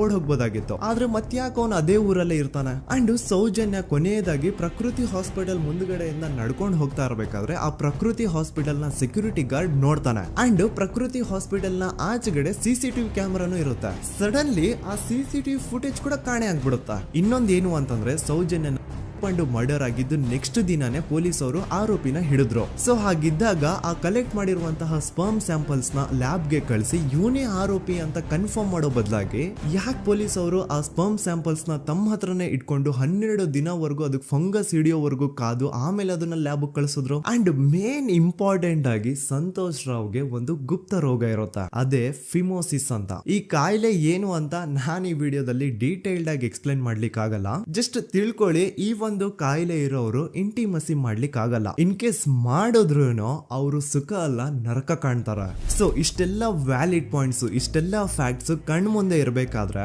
ಸ್ಟಿಲ್ ಪೊಲೀಸ್ ಅವರು ಯಾಕೆ ಈ ಕ್ರೈಮ್ ನ ಸಂತೋಷ್ ರಾವೇ ಮಾಡಿದಾನೆ ಅಂತ ಇವನ್ ಹಿಂದೆ ಬಿದ್ದಿದ್ದಾರೆ. ಯಾಕೆ ಅವರು ಈ ಕ್ರೈಮ್ ಇವನ್ ಬಿಟ್ರೆ ಬೇರೆ ಯಾರಾದ್ರೂ ಮಾಡಿರ್ಬೋದಲ್ಲ ಅಂತ ಆ ಆಂಗಲ್ ಅಲ್ಲಿ ಇನ್ವೆಸ್ಟಿಗೇಷನ್ ಮಾಡ್ತಿಲ್ವಲ್ಲ ಅಂತ ಪೊಲೀಸ್ ಅವರ ಇನ್ವೆಸ್ಟಿಗೇಷನ್ ಮೇಲೆ ಈಗ ಕ್ವಶನ್ ಬರುತ್ತೆ. So after hearing all of this ಎಲ್ಲರಿಗೂ ಈಗ ಪೊಲೀಸ್ ಅವರ ಇನ್ವೆಸ್ಟಿಗೇಷನ್ ಮೇಲೆ ಡೌಟ್ ಬರುತ್ತೆ. ಅಂಡ್ ಈವನ್ ಸೌಜನ್ಯ ಅವ್ರ ಮನೆಯವರು ಕೂಡ ನಿಜವಾದ ಆರೋಪಿ ಸಂತೋಷ್ ಅಲ್ಲ ಅಂತ ತಮ್ಮ ಅಭಿಪ್ರಾಯನ ವ್ಯಕ್ತಪಡಿಸ್ತಾರೆ. ಆಗ ಅಲ್ಲಿವರೆಗೂ ಸಂತೋಷ್ ರಾವ್ನ ಗಲ್ಲಿಗೇರಿಸಿ ಅಂತ ಏನು student protest and public protest ಎಲ್ಲ ನಡೀತಾ ಇತ್ತು, ಈಗ ಅದೆಲ್ಲ ನಿಂತು ಹೋಗಿ ಎಲ್ಲಾ ಹೇಟ್ ರೈಡ್ ಪೊಲೀಸ್ ಅವ್ರ ಕಡೆಗೆ ಹೋಗುತ್ತೆ. ಪೊಲೀಸ್ ಅವರು ಈ ಕೇಸಲ್ಲಿ ಕರಪ್ಟ್ ಆಗಿದ್ದಾರೆ, ಪೊಲೀಸ್ ಅವರೇ ಸತ್ಯ ಮುಚ್ಚಿಡ್ಲಿಕ್ಕೆ ಟ್ರೈ ಮಾಡ್ತಿದ್ದಾರೆ. ಹಾಗಾಗಿ ಈ ಕೇಸ್ ನ ಇನ್ ಮುಂದೆ ಪೊಲೀಸ್ ಅವರಲ್ಲದೆ ಸಿಬಿಐ ಅವರು ಇನ್ವೆಸ್ಟಿಗೇಷನ್ ಮಾಡಬೇಕು, ಈ ಕೇಸ್ ನ ಸಿಬಿಐ ಒಪ್ಸಿ ಅಂತ ಅಗೇನ್ ಪ್ರೊಟೆಸ್ಟ್ ಗಳು ಸ್ಟಾರ್ಟ್ ಆಗ್ತವೆ. ಸೊ ಧರ್ಮಸ್ಥಳದಲ್ಲಿ ಇಷ್ಟೊಂದು ಹೋರಾಟಗಳಾಗ್ತಿದಾವೆ, ಒಬ್ಳು ಹುಡುಗಿ ಜೊತೆ ಇಷ್ಟೊಂದು ಅನ್ಯಾಯ ಆಗಿದೆ, ಆದ್ರೂ ಸಹ ಧರ್ಮಾಧಿಕಾರಿ ಏನು ಮಾತೇ ಆಡ್ತಿಲ್ವಲ್ಲ ಈ ಹುಡುಗಿ ಬಗ್ಗೆ ಅಂತ ಜನರು ಪ್ರಶ್ನೆ ಮಾಡಿದಾಗ ಆಗ ಧರ್ಮಾಧಿಕಾರಿನೂ ಜನರು ಮುಂದೆ ಬಂದ್ಬಿಟ್ಟು ಈ ಕೇಸ್ ನ ಸಿಬಿಐ ಒಪ್ಸಿ ಅಂತ ಹೋರಾಟ ಮಾಡ್ತಾರ. ನಂತರ ಈ ಒಂದು ಕೇಸು ಪೊಲೀಸ್ ಅವರಿಂದ ಸಿಬಿಐ ಕೈಗೆ ಹೋಗುತ್ತೆ. ಸಿಬಿಐ ಕೈಗೆ ಹೋಗಿದ ತಕ್ಷಣ ಇಲ್ಲೇನು ಸತ್ಯ ಹೊರಗೆ ಬಂದಿಲ್ಲ. ಆ ಸಿಬಿಐ ಅವರು 3-4 ವರ್ಷ ಟೈಮ್ ತಗೊಂಡು ಮತ್ತೆ ಈ ಒಂದು ಕೇಸ್ ನ ರೀ ಇನ್ವೆಸ್ಟಿಗೇಷನ್ ಮಾಡ್ತಾರ. ಆದ್ರೆ ಅಲ್ಲೇನು ಇನ್ವೆಸ್ಟಿಗೇಷನ್ ಮಾಡ್ಲಿಕ್ಕೆ ಉಳಿದೇ ಇರಲ್ಲ. ಆ ಪೊಲೀಸ್ ಅವರು ಅವ್ರ ಕೈಯಲ್ಲಿ ಈ ಕೇಸ್ ಇದ್ದಷ್ಟು ದಿನ ಎಷ್ಟಾಗುತ್ತೋ ಅಷ್ಟು ಎವಿಡೆನ್ಸ್ ನ ಡಿಸ್ಟ್ರಾಯ್ ಮಾಡ್ಬಿಟ್ಟಿರ್ತಾರ. ಸೊ ಹಾಗಾಗಿ ಅಲ್ಲಿ ಸಿಬಿಐ ಅವ್ರಿಗೆ ಇನ್ವೆಸ್ಟಿಗೇಷನ್ ಮಾಡ್ಲಿಕ್ಕೆ ಏನ್ ಉಳಿದೇ ಇರಲ್ಲ. ಆದ್ರೂ ಸ್ಟಿಲ್ ಅವರು 3-4 ಇಯರ್ಸ್ ಟೈಮ್ ತಗೊಂಡು ನಂತರ ಫೈನಲಿ ಒಂದು ರಿಪೋರ್ಟ್ ನ ಕೋರ್ಟ್ ಗೆ ಸಬ್ಮಿಟ್ ಮಾಡ್ತಾರ. ಅಂಡ್ ಸಿಬಿಐ ಅವರು ಕೋರ್ಟ್ ಗೆ ಸಬ್ಮಿಟ್ ಮಾಡಿರುವಂತಹ ಆ ಒಂದು ರಿಪೋರ್ಟ್ ಅಲ್ಲಿ ಏನಿತ್ತು ಅಂದ್ರೆ ಸಿಬಿಐ ಇನ್ವೆಸ್ಟಿಗೇಷನ್ ಕನ್ಫರ್ಮ್ಸ್ ದಟ್ ಈ ಒಂದು ಕ್ರೈಮ್ ನ ಸಂತೋಷ್ ರಾವೇ ಮಾಡಿದಾನೆ ಅಂತ. ಆದ್ರೆ ಐರಾನಿ ಈಸ್ ಇದೇ ಒಂದು ರಿಪೋರ್ಟ್ ಅಲ್ಲಿ ಇವ್ರು ಏನ್ ಹೇಳ್ತಾರೆ ಅಂದ್ರೆ ಅವ್ರಿಗೆ ಯಾವುದೇ ತರ ಎವಿಡೆನ್ಸ್ ಸಿಕ್ಕಿಲ್ಲ ಅಂತ. ಯಾಕಂದ್ರೆ ಈ ಸೌಜನ್ಯ ಕೇಸು ಪೊಲೀಸ್ ಅವ್ರ ಕೈಯಲ್ಲಿ ಇದ್ದಾಗ ಪೊಲೀಸ್ ಅವರು ತಮ್ಮ ನಿರ್ಲಕ್ಷ್ಯದಿಂದ ಎಲ್ಲಾ ಎವಿಡೆನ್ಸ್ ನ ಕಳ್ಕೊಂಡ್ಬಿಟ್ಟಿರ್ತಾರೆ. ಅಂತದ್ರಲ್ಲಿ ಯಾವ ಒಂದು ಆಧಾರದ ಮೇಲೆ ಇವರು ಸಂತೋಷ್ ರಾವೇ ಈ ಕ್ರೈಮ್ ನ ಮಾಡಿದ್ದಾರೆ ಅಂತ ಕ್ವಶನ್ ಮಾಡಿದಾಗ ಸಿಬಿಐ ಅವ್ರ ಕಡೆಯಿಂದ ನೋ ಆನ್ಸರ್. ನೋಡಿ, ಮೊದ್ಲು ಈ ಒಂದು ಕೇಸ್ ನ ಪೊಲೀಸ್ ಅವರು ಇನ್ವೆಸ್ಟಿಗೇಷನ್ ಮಾಡಿ ನಂತರ ಈ ಒಂದು ಕೇಸು ಸಿಬಿಐ ಅವ್ರ ಕೈಗೆ ಹೋಗಿ ಅವರು 3-4 ವರ್ಷ ಟೈಮ್ ತಗೊಂಡು ಇನ್ವೆಸ್ಟಿಗೇಷನ್ ಮಾಡಿ ದೆನ್ ಫೈನಲ್ ರಿಪೋರ್ಟ್ ನ ಕೋರ್ಟ್ ಗೆ ಸಬ್ಮಿಟ್ ಮಾಡೋಷ್ಟ್ರಲ್ಲಿ ಸುಮಾರು 5-6 ವರ್ಷ ಕಳೆದು ಹೋಗಿರುತ್ತೆ. ಅಂಡ್ ಸ್ಟಿಲ್ ಈ ಒಂದು ಕೇಸಲ್ಲಿ ಏನೂ ಕನ್ಕ್ಲೂಷನ್ ಸಿಕ್ಕಿರಲ್ಲ. ಎವ್ರಿ ಇಯರ್ ಸೌಜನ್ಯನ ಬರ್ತ್ಡೇ ಇದ್ದಾಗ ಅಥವಾ ತಿಥಿ ಇದ್ದಾಗ ಅವಳನ್ನ ನೆನೆಸ್ಕೊಂಡು ಅವಳ ಹೆಸರಲ್ಲಿ public protest and student protest ನಡೀತಾನೆ ಇರ್ತವೆ. ಸೊ ಒಂದು ದಿನ ಈ ಒಂದು ಪ್ರೊಟೆಸ್ಟ್ ಗಳ ನ್ಯೂಸ್ ಗಿರೀಶ್ ಮುಟ್ಟಣ್ಣನವರ ಗಮನಕ್ಕೆ ಬರುತ್ತೆ.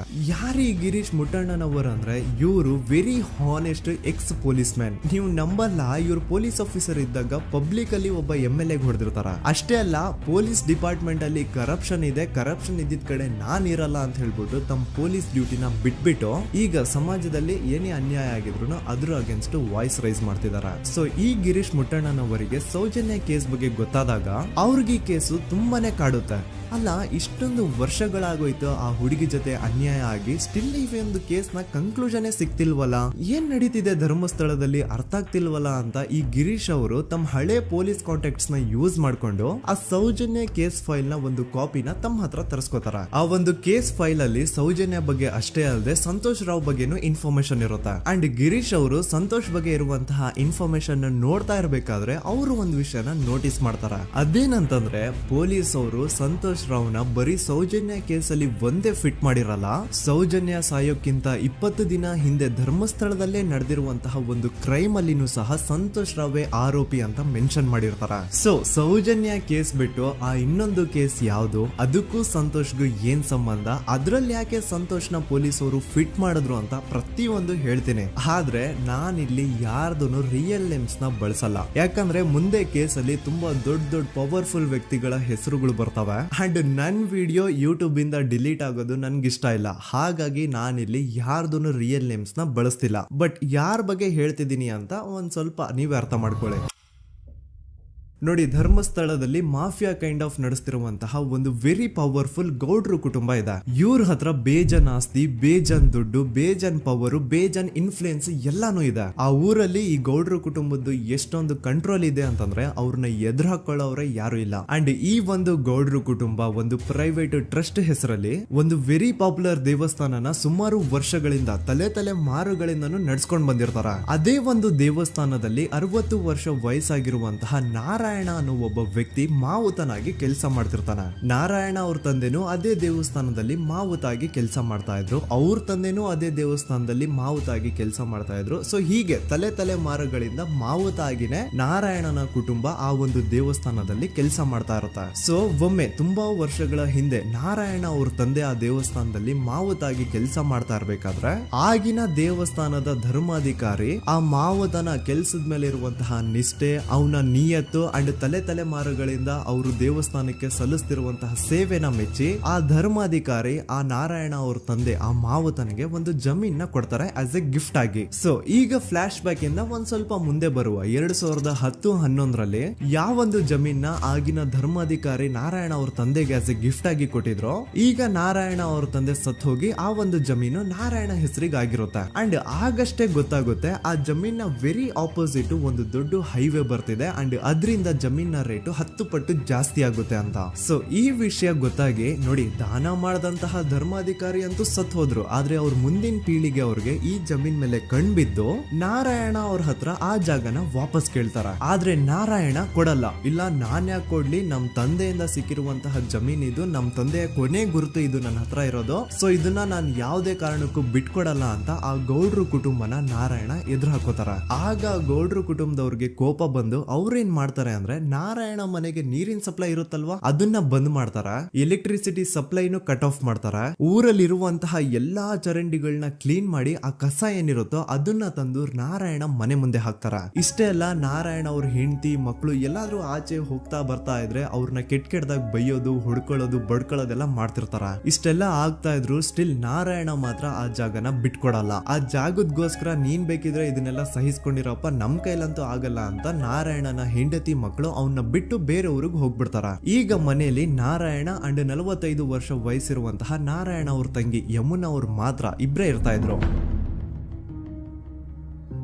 ಸೊ ಒಂದೊಳ್ಳೆ ಅವಕಾಶ ನೋಡ್ಕೊಂಡು 21 ಸೆಪ್ಟೆಂಬರ್ 2012 ಮನೆಯಲ್ಲಿ ನಾರಾಯಣ ಹಾಗೂ ಯಮುನಾ ಇರ್ಬೇಕಾದ್ರೆ ಯಾರೋ ಮನೆ ಒಳಗಡೆ ನುಗ್ಗಿ ನಾರಾಯಣನ್ಗೆ ಹೊಡೆದು ಯಮುನಾಗೂ ಸಹ ಹೊಡೆದು ನಂತರ ಅವಳು ಮಾಡಿ ದೆನ್ ನಾರಾಯಣ ಹಾಗೂ ಯಮುನನ ತಲೆನ ಒಂದು ರುಬ್ಬಗುಂಡಿಂದ ಚಚ್ಚಿ ಸಾಯಿಸ್ಬಿಡ್ತಾರ. ಈ ಕೊಲೆ ಆಗಿದ್ದು ಕಳ್ಳತನಗೋಸ್ಕರ ಅಂತ ಪೊಲೀಸ್ ಅವರು ತಮ್ಮ ರಿಪೋರ್ಟ್ ಅಲ್ಲಿ ಬರೀತಾರ. ಆದ್ರೆ ಪಾಯಿಂಟ್ ಏನ್ ಗೊತ್ತಾ, ಆ ಮನೇಲಿ ಒಂದ್ ಸ್ವಲ್ಪನೂ ಹಣ ಆಗ್ಲಿ ಅಥವಾ ಬಂಗಾರ ಆಗ್ಲಿ ಕಳ್ಳತನ ಆಗಿರಲ್ಲ. ಕಳ್ಳತನ ಆಗಿರೋದು ಕೇವಲ ಆ ಮೇನ್ ರೋಡ್ ಅಲ್ಲಿ ಇದ್ದಂತಹ ಪ್ರಾಪರ್ಟಿ ಪೇಪರ್ಸ್.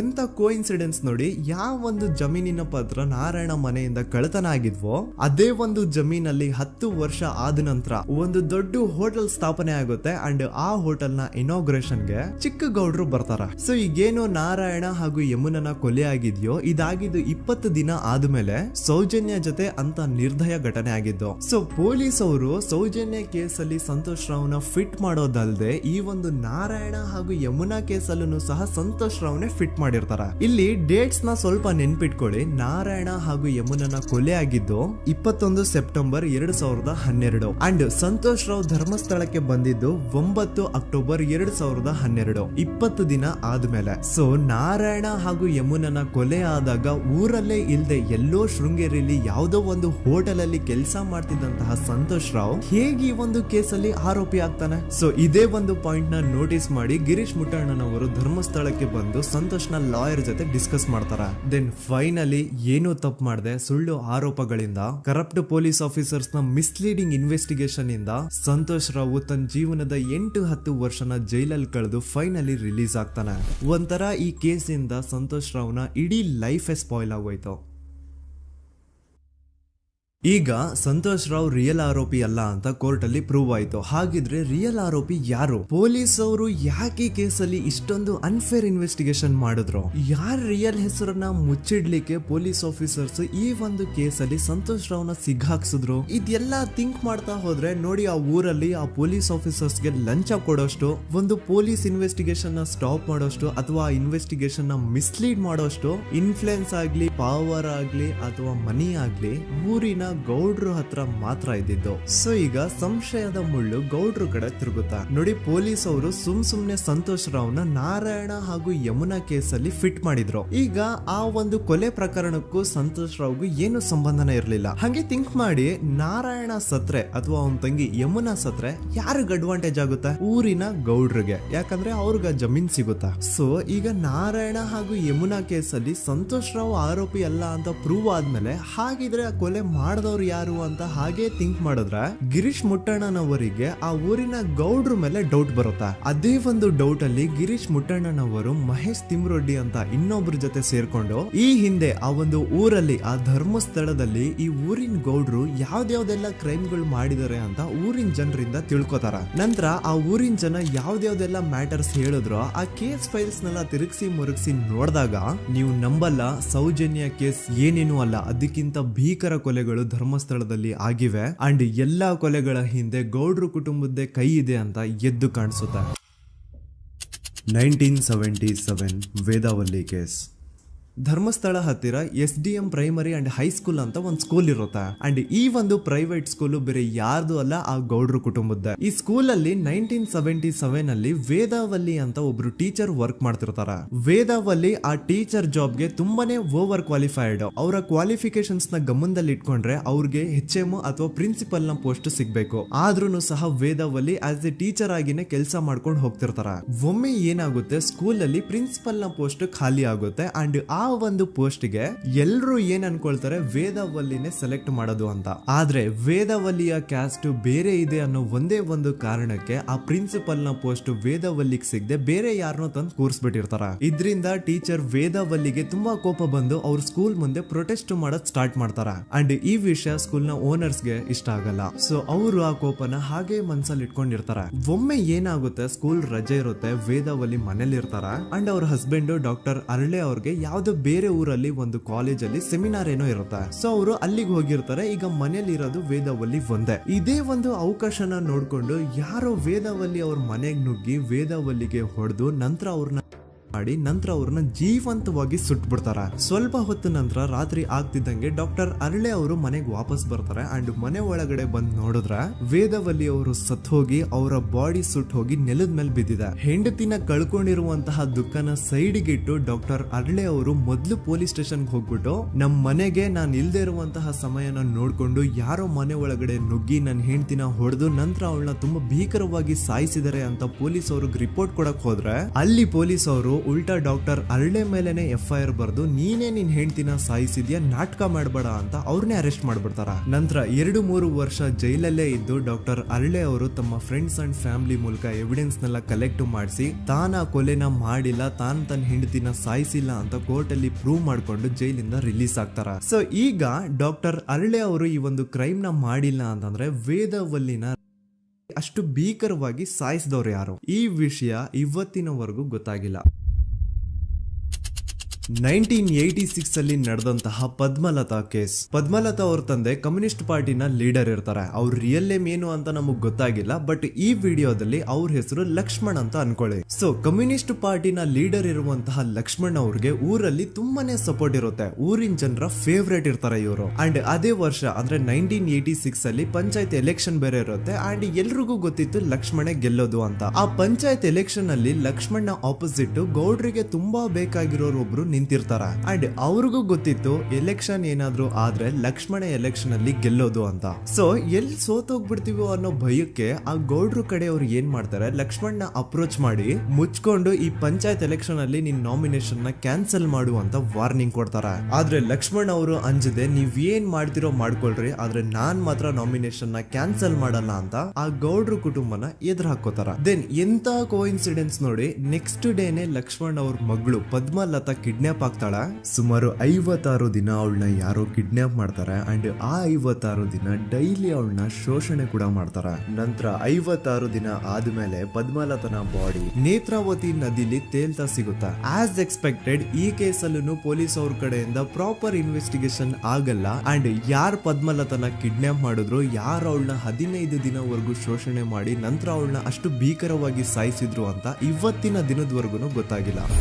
ಮತ್ತೆ ನಮಗೆ ಗೊತ್ತಾದದು 22ಕ್ಕೆ ಸ್ಕೂಲ್ ಡೇ 56 ದಿನ ಕಳೆದು ಹೊಳೆಯಲ್ಲಿ ಏನೋ ಉಂಟು ಕೇಳಿ ಪೊಲೀಸಿನವರು ಬರುವಾಗ ಬಂದು ಹೇಳುವಾಗ ನಮಗೆ ಗೊತ್ತಾದ. ಅವರು ನನ್ನನ್ನು ಕರ್ಕೊಂಡೋಗಿ ಅಲ್ಲಿ ಹೋಗಿವೆ. ಇನ್ನೊಂದು ಲಾಸ್ಟ್ ಕೇಸ್ ಇದೆ, ಇದು ಅರ್ಲಿ 2000 ಅಲ್ಲಿ ನಡೆದಿರೋದು. ಇವ್ರದ್ದು ಅಷ್ಟಾಗಿ ಡೀಟೇಲ್ಸ್ ನಾನು ಹೇಳಲ್ಲ, ಜಸ್ಟ್ ಮೇಲ್ ಹೇಳ್ತೇನೆ. 2000 ಇಸ್ವಿಯಲ್ಲಿ ಧರ್ಮಸ್ಥಳದಲ್ಲಿ 2 ಫಿನಾನ್ಸ್ ಬ್ಯಾಂಕ್ ಇರ್ತಾವೆ. ಒಂದು ಅಗೇನ್ ರಿಯಲ್ ನೇಮ್ ತಗೊಳ್ಳೋದು ಬೇಡ, ಲೈಕ್ ಜಸ್ಟ್ ಸಹಕಾರ ಗ್ರಾಮೀಣ ಬ್ಯಾಂಕ್ ಅನ್ಕೊಳ್ಳಿ. ಅಂಡ್ ಇನ್ನೊಂದು ಬಂದ್ಬಿಟ್ಟು SDM ಫೈನಾನ್ಸ್ ಪ್ರೈವೇಟ್ ಲಿಮಿಟೆಡ್. ಈ SDM ಫೈನಾನ್ಸ್ ಪ್ರೈವೇಟ್ ಲಿಮಿಟೆಡ್ ಬಂದು ಗೌಡ್ರು ಕುಟುಂಬ ಅವ್ರಿಗೆ ಸೇರಿದ್ದು. ಆ ಕಡೆ ಇವ್ರ ಆಪೋಸಿಟ್ ಏನದು ಗ್ರಾಮೀಣ ಬ್ಯಾಂಕ್ ಇತ್ತು, ಅದರಲ್ಲಿ ಒಬ್ಬ ಮ್ಯಾನೇಜರು ಬಡವ್ರಿಗೆ ಸಹಾಯ ಆಗ್ಲಿ ರೈತರಿಗೆ ಸಹಾಯ ಆಗ್ಲಿ ಅಂತ ತುಂಬಾ ಕಡಿಮೆ ಬಡ್ಡಿಗೆ ಲೋನ್ ಕೊಡ್ತಿರ್ತಾನೆ. ಇದರಿಂದಾಗಿ ಧರ್ಮಸ್ಥಳದಲ್ಲಿ ಆಲ್ಮೋಸ್ಟ್ ಎಲ್ಲಾ ಕಸ್ಟಮರ್ಸ್ ಆ ಗ್ರಾಮೀಣ ಬ್ಯಾಂಕ್ ಕಡೆಗೆ ಹೋಗ್ತಿರ್ತಾರ. SDM ಫೈನಾನ್ಸ್ ಪ್ರೈವೇಟ್ ಲಿಮಿಟೆಡ್ ಕಡೆಗೆ ಯಾರು ಬರ್ತಿರಲ್ಲ. ಇದರಿಂದ ಗೌಡ್ರಿಗೆ ಲಾಸ್ ಆಗ್ತಿರುತ್ತಾ. ಸೊ ಅವ್ರೇನ್ ಮಾಡ್ತಾರೆ, ಆ ಗ್ರಾಮೀಣ ಬ್ಯಾಂಕ್ ನ ಮ್ಯಾನೇಜರ್ ಏನಿದ್ನೋ ಅವನ್ಗೆ ಒಂದು ಸ್ವೀಟ್ ವಾರ್ನಿಂಗ್ ಕೊಡ್ತಾರ. ಮುಚ್ಕೊಂಡು ಇನ್ಮೇಲೆಯಿಂದ ನಿನ್ ಲೋನ್ಸ್ ಕೊಡೋದನ್ನ ನಿಲ್ಸ್ಬಿಡು. ಇನ್ ಕೇಸ್ ಲೋನ್ ಕೊಟ್ರು ನಾವ್ ಯಾವ ಇಂಟ್ರೆಸ್ಟ್ ರೇಟ್ ಗೆ ಲೋನ್ ನ ಕೊಡ್ತಾ ಇದೀವೋ ಅದೇ ರೇಟ್ ಗೆ ನೀನು ಕೊಡುವ ಅಂತ ಫೋರ್ಸ್ ಮಾಡ್ತಾರ. ಆದ್ರೆ ಆ ಗ್ರಾಮೀಣ ಬ್ಯಾಂಕ್ ನ ಮ್ಯಾನೇಜರು ಇದ್ಯಾವುದನ್ನು ಕಿವಿಗೆ ಹಾಕೊಳ್ಳಾರ್ದೆ ಅವನ್ ಕೆಲಸ ಅವ್ನ್ ಮಾಡ್ಕೊಂಡು ಹೋಗ್ತಾನ. ದೆನ್ ಸಡನ್ಲಿ ಒಂದು ದಿನ ಬ್ಯಾಂಕ್ ಮ್ಯಾನೇಜರ್ ನ ಹೆಂಡತಿನ ಮನೆ ಒಳಗಡೆನೆ ನುಗ್ಗಿ ಯಾರು ಮಾಡಿ ತುಂಬಾ ಭೀಕರವಾಗಿ ಸಾಯಿಸ್ಬಿಡ್ತಾರ. ಇದರ ರಿಗಾರ್ಡಿಂಗ್ ಆ ಬ್ಯಾಂಕ್ ಮ್ಯಾನೇಜರ್ ಪೊಲೀಸ್ ಸ್ಟೇಷನ್ ಅಲ್ಲಿ ಕಂಪ್ಲೇಂಟ್ ಕೊಡಕ್ ಹೋದ್ರೆ ಪೊಲೀಸ್ ಅವರು ಉಲ್ಟಾ ಆ ಬ್ಯಾಂಕ್ ಮ್ಯಾನೇಜರ್ ಹೆಸರಲ್ಲೇ FIR ಬರ್ದು ನೀನೇ ನಿನ್ ಹೆಂಡತಿನ ಸಾಯಿಸಿದ್ಯಾ ಅಂತ ಅವನ್ನೇ ಅರೆಸ್ಟ್ ಮಾಡ್ಬಿಡ್ತಾರ. ನಂತರ 1-2-3 ವರ್ಷ ಆ ಬ್ಯಾಂಕ್ ಮ್ಯಾನೇಜರ್ ಜೈಲಲ್ಲಿ ಇರ್ತಾನೆ. ಅದಾದ್ಮೇಲೆ ಅವನ ಕ್ರೈಮ್ ನ ಮಾಡಿಲ್ಲ ಅಂತ ಕೋರ್ಟ್ ಅಲ್ಲಿ ಪ್ರೂವ್ ಆಗುತ್ತೆ. ಆದ್ರೆ ರಿಯಲ್ ಕ್ರೈಮ್ ಮಾಡಿದವರು ಯಾರು ಅಂತ still it's A question mark. And ಇನ್ನೊಂದು ನಾರಾಯಣ ಅಂಡ್ ಯಮುನಾ ಕೇಸ್ ಬಗ್ಗೆ ಅಂತೂ ನಾನು ಆಗ್ಲೇ ನಿಮ್ಗೆ ಎಕ್ಸ್ಪ್ಲೇನ್ ಮಾಡಿದೆ. ಸೊ ಎಂತ ಕೋ ಇನ್ಸಿಡೆಂಟ್ಸ್ ಗಳು ನೋಡಿ, ಯಾರೆಲ್ಲ ಆ ಧರ್ಮಸ್ಥಳದಲ್ಲಿ ಗೌಡ್ರು ಕುಟುಂಬನ ಎದುರಾಕೊಂಡಿದಾರೋ ಅವ್ರ ಜೀವನದಲ್ಲಿ ಏನೋ ಒಂದು ತುಂಬಾ ದೊಡ್ಡ ದುರಂತ ನಡೆದು ಹೋಗುತ್ತಾ. ಅಂಡ್ ಸರ್ಪ್ರೈಸಿಂಗ್ಲಿ ಅವ್ರ ಕೇಸಲ್ಲಿ ಪೊಲೀಸ್ ಅವ್ರ ಕಡೆಯಿಂದ ಪ್ರಾಪರ್ ಇನ್ವೆಸ್ಟಿಗೇಷನ್ ಆಗಲ್ಲ. ಅಂಡ್ ಯಾರ ಆ ಕ್ರೈಮ್ ನ ಮಾಡಿದ್ರು ಅಂತ ಯಾವತ್ತೂ ಹೊರಗೆ ಬರೋದೇ ಇಲ್ಲ. ಸೊ ಈ ಗೌಡ್ರು ಕುಟುಂಬದವರು ಧರ್ಮಸ್ಥಳದಲ್ಲಿ ಬೇಜನ್ ಕರ್ಮಕಾಂಡಗಳನ್ನ ಮಾಡಿದ್ದಾರೆ. ಅಂಡ್ ಅವ್ರ ಪವರ್ ಅಂಡ್ ಅವ್ರಿಗಿರುವಂತಹ ಇನ್ಫ್ಲೂಯೆನ್ಸ್ ಇಂದ ಆ ಎಲ್ಲಾ ಕೇಸ್ ನ ಮುಚ್ಚಾಕಿದ್ದಾರೆ ಅಂತ ಮಹೇಶ್ ಹಾಗೂ ಗಿರೀಶ್ ಮುಟ್ಟಣ್ಣನವರ ಹೇಳಿಕೆ ಆಗಿದೆ. ಸೊ ಗೌಡ್ರು ಫ್ಯಾಮಿಲಿನ ಟ್ರ್ಯಾಕ್ ರೆಕಾರ್ಡ್ ನೋಡಿದ್ರೆ ಧರ್ಮಸ್ಥಳದಲ್ಲಿ ಒಂದು ಹುಡುಗಿನ ರೇಪ್ ಅಂಡ್ ಮರ್ಡರ್ ಮಾಡಿ ದೆನ್ ಪೊಲೀಸ್ ಅವ್ರಿಗೆ ಲಂಚ ಕೊಟ್ಟು ಇನ್ವೆಸ್ಟಿಗೇಷನ್ ನ ಮಿಸ್ಲೀಡ್ ಮಾಡೋಷ್ಟು ಪವರ್ ಇನ್ಫ್ಲೂಯೆನ್ಸ್ ಈ ಗೌಡ್ರು ಕುಟುಂಬಕ್ಕೆ ಮಾತ್ರ ಇರೋದು. ಈಗ ಸಂತೋಷ್ ರಾವ್ ಅಂತೂ ಸೌಜನ್ಯ ಕೇಸಲ್ಲಿ ಆರೋಪಿ ಅಲ್ಲ ಅಂತ ಪ್ರೂವ್ ಆಯ್ತು. ಹಾಗಿದ್ರೆ ರಿಯಲ್ ಆರೋಪಿ ಯಾರು? ನೆನಪು ಮಾಡ್ಕೊಳ್ಳಿ, 11 ಅಕ್ಟೋಬರ್ 2012 ಸಂಜೆ 5 ಗಂಟೆ ಹಾಗೆ ಬಾಹುಬಲಿ ಬೆಟ್ಟದಲ್ಲಿ ಸಂತೋಷ್ ರಾವ್ ತನ್ನ ಪಾಡಿಗೆ ತಾನು ಸೀನರೀಸ್ ನ ಎಂಜಾಯ್ ಮಾಡ್ಕೊಂಡು ಸುಮ್ನೆ ಕೂತಿರ್ಬೇಕಾದ್ರೆ ಅವನ ಹತ್ರ 5 ಜನ ಕಿಡಿಗೇಡಿಗಳು ಬಂದು ಜಗಳ ತೆಗಿತಾರ. ಆ 5 ಜನ ಕಿಡಿಗೇಡಿಗಳು ಯಾರು ಅಂತ ನಾನು ಇಲ್ಲಿವರೆಗೂ ನಿಮ್ಗೆ ಹೇಳಿಲ್ಲ. ಸೊ ಅವರು ಬೇರೆ ಯಾರು ಅಲ್ಲ, ಚಿಕ್ಕ ಗೌಡ್ರು ಮಗ ನಿಶಾಂತ್ ಜೈನ್ ನ ವೆರಿ ಕ್ಲೋಸ್ ಫ್ರೆಂಡ್ಸ್. ಅವ್ರು ದಣಿ ಮಾಡಿರುವಂತಹ ಕ್ರೈಮ್ ಅಲ್ಲಿ ಬೇರೆ ಯಾರನ್ನಾದ್ರೂ ಸಿಗಿಸ್ಬೇಕಲ್ಲ ಅಂತ ಇವ್ರು ಬಕ್ರ ಹುಡುಕ್ತಾ ಇರ್ಬೇಕಾದ್ರೆ ಆಗ ಇವ್ರಿಗೆ ಸಿಗೋದೆ ಸಂತೋಷ್ ರಾವ್. ಅಗೇನ್ ಇನ್ನೊಂದು ಎಂತ ಕೋಇನ್ಸಿಡೆನ್ಸ್ ನೋಡಿ, ಸಂತೋಷ್ ರಾವ್ ಸೌಜನ್ಯ ಕೇಸಲ್ಲಿ ಅರೆಸ್ಟ್ ಆದ ನಂತರ ಚಿಕ್ಕ ಗೌಡ್ರು ಮಗ ನಿಶಾಂತ್ ಜೈನ್ ದೇಶನೇ ಬಿಟ್ಟು ಹೋಗ್ಬಿಡ್ತಾನೆ. ಈ ಕೇಸಲ್ಲಿ ಚಿಕ್ಕ ಗೌಡ್ರು ಮಗ ಇನ್ವಾಲ್ವ್ಮೆಂಟ್ ಇದೆ ಅಂತ ಯಾರಿಗೂ ಡೌಟೇ ಬರ್ತಾ ಇರ್ಲಿಲ್ಲ. ಡೌಟ್ ಯಾವಾಗ ಬಂತು ಅಂದ್ರೆ ಆ 5 ಜನ ಕಿಡಿಗೇಡಿಗಳು ಯಾರು ಸಂತೋಷ್ನ ಈ ಒಂದು ಕೇಸಲ್ಲಿ ಸಿಗಾಕ್ಸಿದ್ರು ಆ 5 ಜನರಲ್ಲಿ ಒಬ್ಬ ರವಿ ಪೂಜಾರಿ ಅಂತಾನು ಇರ್ತಾನೆ. ಅವನ್ಗೆ ತಾನು ತಪ್ಪು ಮಾಡಿದೀನಿ ಅಂತ ಗಿಲ್ಟ್ ಕಾಡುತ್ತೋ ಅಥವಾ ಬೇರೆ ಏನೋ ಗೊತ್ತಿಲ್ಲ, ಆದ್ರೆ ಅವನೇ ಸ್ವತಃ ಪೊಲೀಸ್ ಅವ್ರ ಹತ್ರ ಹೋಗ್ಬಿಟ್ಟು ಸೌಜನ್ಯ ಕೇಸಲ್ಲಿ ನಿಜವಾದ ಆರೋಪಿ ಸಂತೋಷ್ ಅಲ್ಲ ಕಂಡ್ರು, ಅವನ್ನ ಸುಮ್ನೆ ಸಿಗಾಕ್ಸಿರೋದಷ್ಟೇ, ನಿಜವಾದ ಆರೋಪಿಗಳು ಚಿಕ್ಕ ಗೌಡ್ರು ಮಗ ನಿಶಾಂತ್ ಜೈನ್ ಅಂಡ್ ಅವನ್ ಫ್ರೆಂಡ್ಸ್ ಸೂರಜ್, ಕಿರಣ್ ಅಂಡ್ ಕಣ್ಮಣಿ ಅಂತ. ಈ ಎಲ್ಲಾ ವಿಷಯನ ರವಿ ಪೂಜಾರಿ ಪೊಲೀಸ್ ಅವ್ರಿಗೆ ತಿಳಿಸ್ತಾನೆ. ಅಗೇನ್ ಎಂತ ಒಂದು ಕೋಇನ್ಸಿಡೆನ್ಸ್ ನೋಡಿ, ಈ ವಿಷಯಗಳನ್ನ ಊರಿನ ಜನರು ಮುಂದೆ ಹೇಳಿದಂತಹ ರವಿ ಪೂಜಾರಿ ಆಕಸ್ಮಿಕವಾಗಿ ಸತ್ ಹೋಗ್ಬಿಡ್ತಾನೆ. ಇವನು ಹೇಳಿದ್ದು ನಿಜ ಅಂತ ಜನರಿಗೆ ಯಾವಾಗ ಕನ್ಫರ್ಮ್ ಆಗುತ್ತೆ ಅಂದ್ರೆ ಸೌಜನ್ಯಗೆ ತುಂಬಾ ಹತ್ರವಾದವ್ರು ಒಬ್ರು ಯಶೋಧ ಅನ್ನೋರು ಕೋರ್ಟ್ ಅಲ್ಲಿ ಬಂದ್ಬಿಟ್ಟು ಸೌಜನ್ಯ ಕೊಲೆ ಆಗಿದ್ದ ದಿನ ಆ ಒಂದು ಸ್ಪಾಟ್ ಅಲ್ಲಿ ನಾನು ಈ 3 ಜನರನ್ನ ನೋಡಿದ್ದೆ ಅಂತ ಸಾಕ್ಷಿ ಸಾಕ್ಷಿ ಹೇಳ್ತಾರೆ. ಈಗ ಎಲ್ಲಾ ಡಾಟ್ಸ್ ನ ಕನೆಕ್ಟ್ ಮಾಡ್ತಾ ಹೋದ್ರೆ ಸೌಜನ್ಯ ಕೇಸ್ ಒಂದೇ ಅಲ್ಲ, ನಾರಾಯಣ ಹಾಗೂ ಯಮುನಾ ಕೇಸಲ್ಲೂ, ವೇದವಲ್ಲಿ ಕೇಸಲ್ಲೂ, ಆ ಬ್ಯಾಂಕ್ ಮ್ಯಾನೇಜರ್ ನ ಕೇಸಲ್ಲೂ ಹಾಗೂ ಪದ್ಮಲತಾ ಕೇಸಲ್ಲೂ ಸೀದಾ ಡೈರೆಕ್ಟ್ ಡೌಟ್ ಬರೋದೆ ಊರಿನ ಗೌಡ್ರ ಮೇಲೆ. I really want to appreciate Kudla rampage YouTube channel, third eye YouTube channel, Girish ಮುಟ್ಟಣ್ಣನವರು ಸರ್ ಹಾಗೂ ಮಹೇಶ್ ಅವರು ಅಂಡ್ ಆಲ್ ಅದರ್ಸ್. ಇವರ ಕಾನ್ಸ್ಟೆಂಟ್ ಎಫರ್ಟ್ಸ್ ಇಂದಾನೆ ಸತ್ಯ ಏನಂತ ಒನ್ ಬೈ ಒನ್ ಹೊರಗೆ ಬರ್ತಿದೆ and they are trying their level best to catch real criminals. At present Soujanya case ಬಗ್ಗೆ ಅಪ್ಡೇಟ್ ಏನು ಅಂತಂದ್ರೆ ಹೈಕೋರ್ಟ್ ವರೆಗೂ ಈ ಒಂದು ಕೇಸ್ ಹೋಗಿದೆ ಅಂಡ್ ಈ ಕೇಸ್ ಅಲ್ಲಿ ಈಗ ಇನ್ನೊಮ್ಮೆ ಮತ್ತೆ ಫ್ರೆಶ್ ಆಗಿ ರೀಇನ್ವೆಸ್ಟಿಗೇಷನ್ ಸ್ಟಾರ್ಟ್ ಆಗಬೇಕು ಅಂತ ಹೋರಾಟ ನಡೀತಿದೆ. ಸದುತ ಪ್ರಜೆಗಳೇ, ಇದಾಗಿತ್ತು ಸೌಜನ್ಯ ಕೇಸ್ ಬಗ್ಗೆ ನಮ್ಮ ಒಂದು ಡೀಟೇಲ್ಡ್ ವಿಡಿಯೋ. ಈ ವಿಡಿಯೋದಲ್ಲಿ ನನ್ನಿಂದ ಎಲ್ಲಾದ್ರೂ ಏನಾದ್ರೂ ಚಿಕ್ಕ ಪುಟ್ಟ ಇನ್ಫಾರ್ಮೇಶನ್ ಮಿಸ್ ಆಗಿದ್ರೆ ಅಥವಾ ಮಿಸ್ಟೇಕ್ ಆಗಿದ್ರೆ ಅದನ್ನ ದಯವಿಟ್ಟು ಕಮೆಂಟ್ ಸೆಕ್ಷನ್ ಅಲ್ಲಿ ಹೈಲೈಟ್ ಮಾಡಿ. ಈ ವಿಡಿಯೋ ಯಾವಾಗ ಯೂಟ್ಯೂಬ್ ಇಂದ ಡಿಲೀಟ್ ಆಗುತ್ತೋ ನನ್ಗಂತೂ ಗೊತ್ತಿಲ್ಲ. ಸೊ ಪ್ಲೀಸ್ ಆದಷ್ಟು ಬೇಗ ಇದನ್ನ ಎಲ್ಲಾ ಕಡೆ ಶೇರ್ ಮಾಡಿ. ಓಕೆ ಪ್ರಜೆಗಳೇ, ಇವತ್ತಿಗಿಷ್ಟು ಸಾಕು ಅನ್ಕೊಳ್ತೀನಿ. ನಾನು ನಿಮ್ಮ ದೂತ ಸಮೀರ್ MD. ಮತ್ತೆ ಸಿಗ್ತೀನಿ ನೆಕ್ಸ್ಟ್ ವಿಡಿಯೋದಲ್ಲಿ.